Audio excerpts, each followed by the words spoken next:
got to deal with what we got to deal with. So I think that there's a lot of similarities. You're working with people, and the goal is to help them become a better person, more mature, more experienced as they go along. The levels are different in high school than they are in college.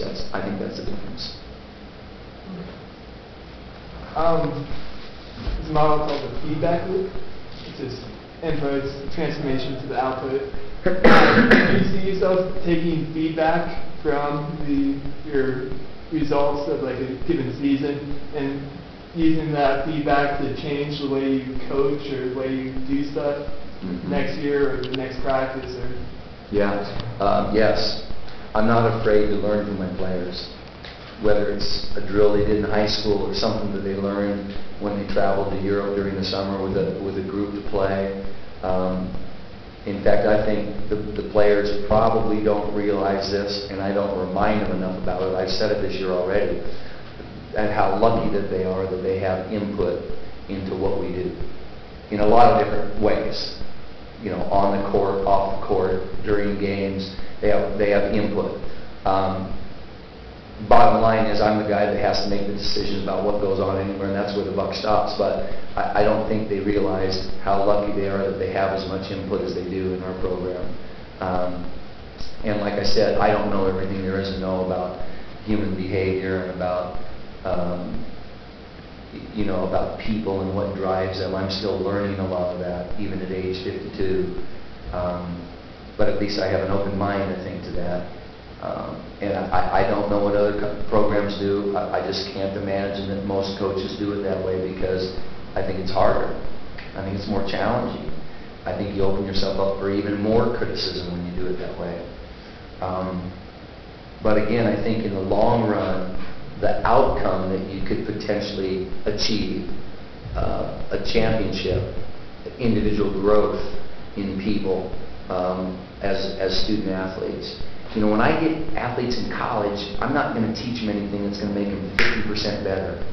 I mean, they already know how to run and jump and shoot and do those things, but they can approach it incrementally, that they're going to improve 0.5% or 1%. And the accumulation of that over the course of 100 practices and 25 games, they might improve 25%.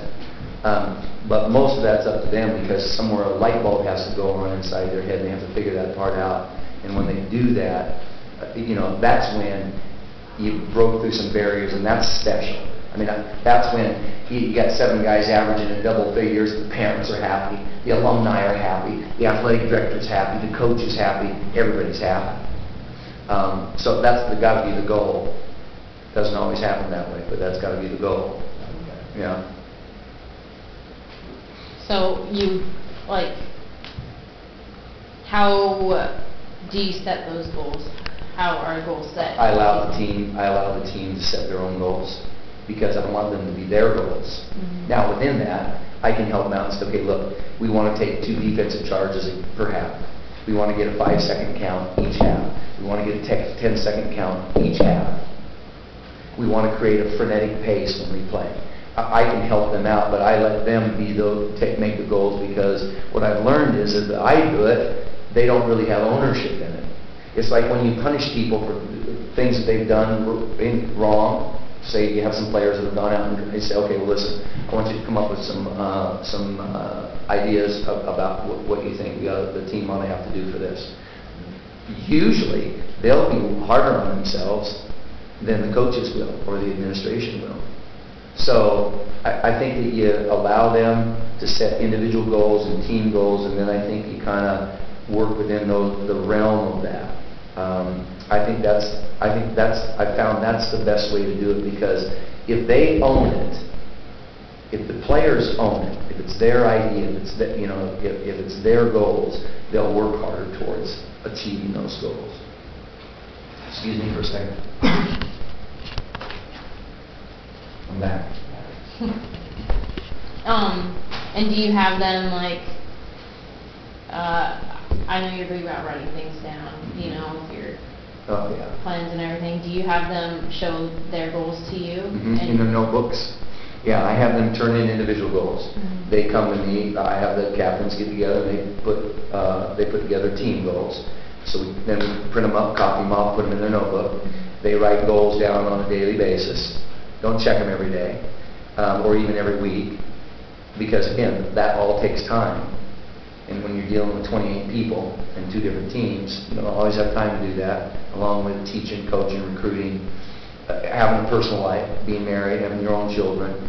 So some of that's a time management issue, but yeah, we encourage our players to develop a giant checklist of things that they keep adding to their notebook. You can do it in the classroom, you can do it in your personal relationships, we do it in basketball.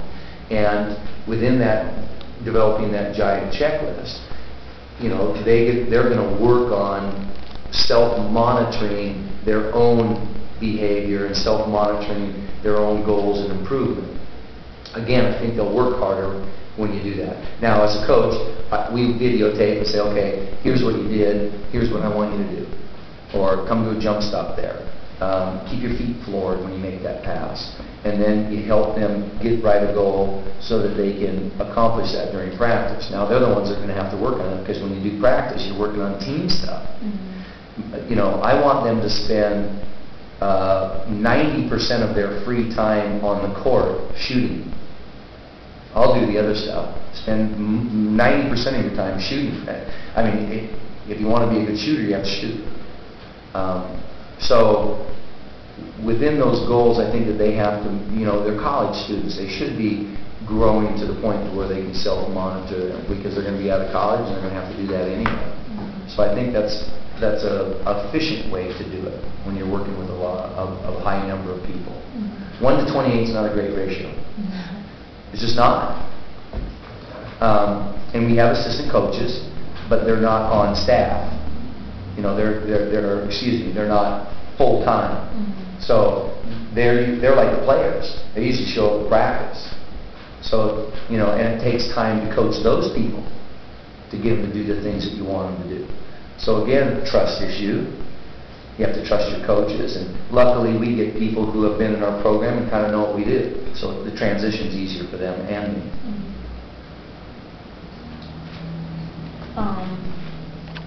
Okay.